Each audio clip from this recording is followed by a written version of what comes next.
All right, let's jump right in. We're talking about a huge shift in how we think about leadership.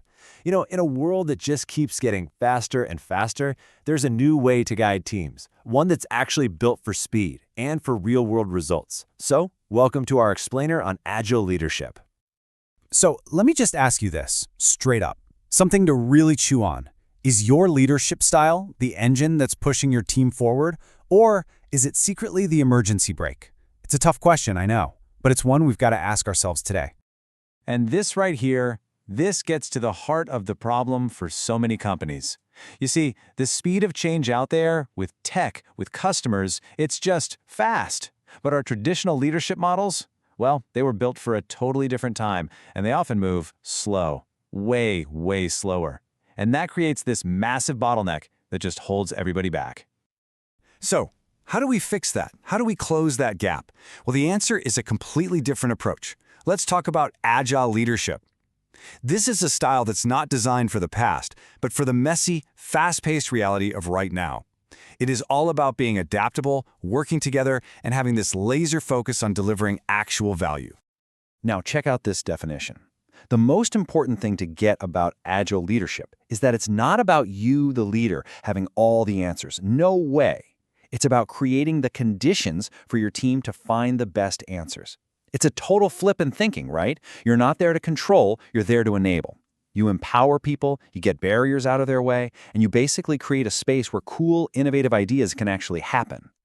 So what does that actually look like day to day? Well, it really boils down to a handful of core principles. This is where the whole philosophy comes to life, and it marks that huge shift from commanding people what to do to facilitating their success. And here they are, the four big ones.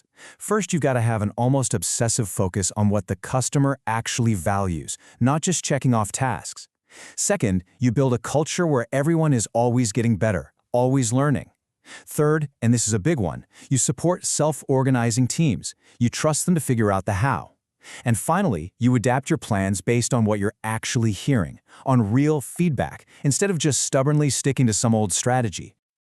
Okay, so understanding the principles is one thing, but how does an Agile leader actually act? To make this super clear, we're going to use this really cool metaphor, the big shift from being an architect to becoming a gardener. Just look at the difference here. The architect, right?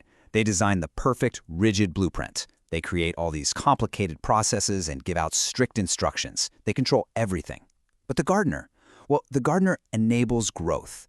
They don't tell the plant how to grow. They just prep the soil, pull out the weeds, things like a pointless approval step or a tech problem, and they make sure there's water and sun. They guide with a vision, they trust the team to make smart calls, and they listen way more than they talk. Now, this all sounds pretty good in theory, but what's the actual payoff? I mean, why would any leader or any company go through this kind of change? Because at the end of the day, this approach directly fuels the stuff that really matters: speed, flexibility, and of course, results. And hey, this isn't just some feel-good idea. The data shows this absolutely massive difference in how fast teams can innovate. Teams led with an Agile mindset, they can come up with, test, and roll out new ideas so much faster than teams stuck in the old way. I mean, look at those numbers. They really tell the whole story, don't they? So all of this leads to some really powerful outcomes. You can actually respond faster to what your customers need.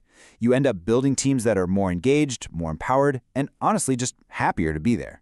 And like we just saw, you totally slash those innovation cycles, which lets you stay ahead of the game.